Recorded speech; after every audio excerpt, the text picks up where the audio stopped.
حضرت علی رضی اللہ تعالیٰ عنہ نے فرمایا، جب بیزار ہو جاؤ تو صدقہ سے اللہ کے ساتھ تجارت کرو۔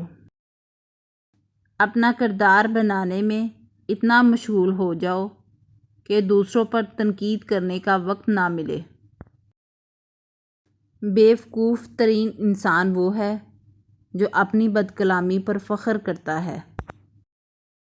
جب آدمی کی زبان خراب ہو جاتی ہے، اس کا نصیب بھی خراب ہو جاتا ہے۔ اگر کبھی تنگ دست ہو جاؤ تو صدقہ دے کر خدا سے تجارت کرو۔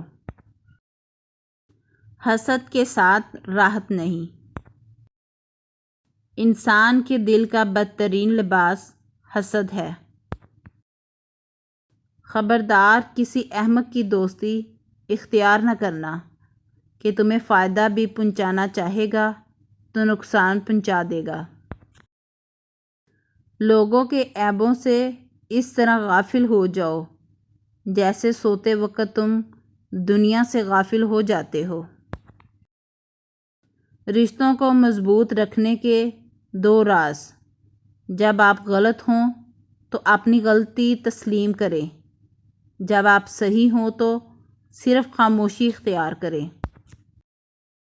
مشکلات ہمیشہ بہترین لوگوں کے حصے میں آتی ہیں کیونکہ وہ اس کو بہترین طریقے سے انجام دینے کی صلاحیت رکھتے ہیں۔ اگر تم اس وقت مسکرا سکتے ہو جب تم پوری طرح ٹوٹ چکے ہو تو یقین جانو دنیا میں تمہیں کبھی کوئی نہیں توڑ سکتا۔ اگر تم پانی میں ڈوب رہے ہو اور تمہیں یاد آ جائے کہ وقت نماز ہے تو نماز کی نیت کر لو۔ کبھی اپنے دوست کی سچائی کا امتحان نہ لو، کیا پتہ اس وقت وہ مجبور ہو اور تم غلط فہمی میں ایک اچھا دوست کھو بیٹھو۔ زندگی تھکا دینے والی چیز ہے اور جب تم تھک جاؤ تو اپنے رب کو یاد کر لو کیونکہ سکون تو صرف اللہ کے ذکر میں ہے۔ اپنی سوچوں کو پانی کے قطروں سے بھی زیادہ شفاف رکھو کیونکہ جس طرح قطروں سے دریا بنتا ہے اسی طرح سوچوں سے ایمان بنتا ہے۔ اچھے وقت سے زیادہ اچھا دوست عزیز رکھو کیونکہ اچھا دوست برے وقت کو بھی اچھا بنا دیتا ہے۔ اپنے دوست کو اچھے راستے پر چلنے کی نصیحت کرو چاہے اسے پسند آئے یا وہ برا مانے۔ 3 کام کسی کے دل میں آپ کی عزت بڑھاتے ہیں: سلام کرنا، کسی کو جگہ دینا اور اچھے نام سے پکارنا۔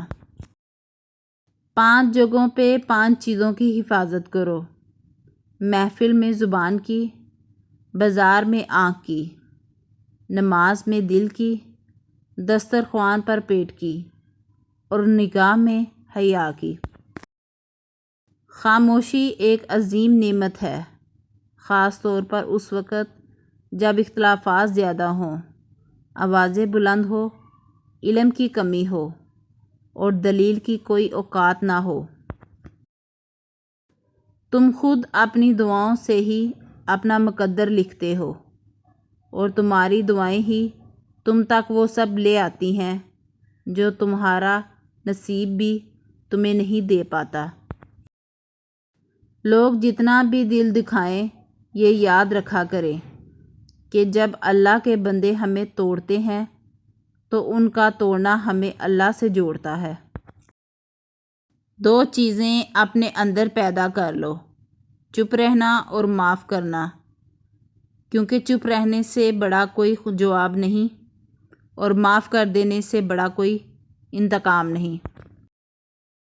اللہ تعالیٰ کبھی 2 مخلص لوگوں کو جدا نہیں کرتا، جدا تب کرتا ہے جب دونوں میں سے ایک منافق ہو۔ اللہ کبھی مخلص کو منافق سے نہیں جوڑتا۔